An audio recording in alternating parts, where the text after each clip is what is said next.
Tank sweeps. Tank sweeps are part of due diligence. It's something you do prior to purchasing a property to know what you're getting into. A home inspection is another form of inspection that people do. Tank sweeps are very specific regarding prior oil heat to the property. You have a house, say, that's was built, say, in 1940 or 1950, even 1960. Natural gas wasn't readily available in most areas. Natural gas really didn't become popular until the 1970s, when the oil embargo raised fuel prices and natural gas got deregulated, so it became much more competitive to choose that as a source.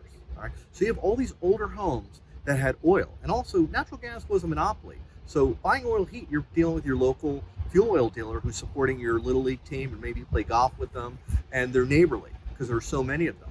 Well, gas eventually replaced oil heat because you have more things running on natural gas. Your stove, your dryer in your basement, all these things are going to be running on natural gas.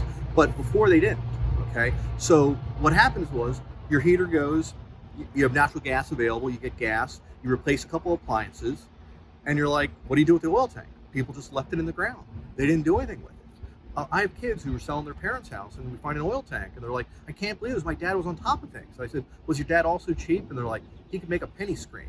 And I said, well, he had to cut the budget somewhere. He's all your kids to pay for. He has these appliances to pay for, natural gas conversion. So the tank gets cut from the budget and it gets left in the ground.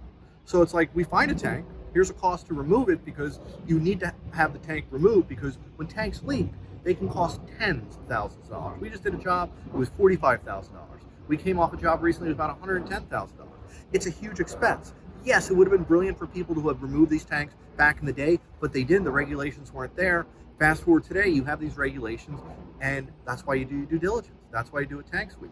We do thousands a year. We do even more tank removals. We work in 3 states. If you have questions regarding tanks or tank sweeps, call us.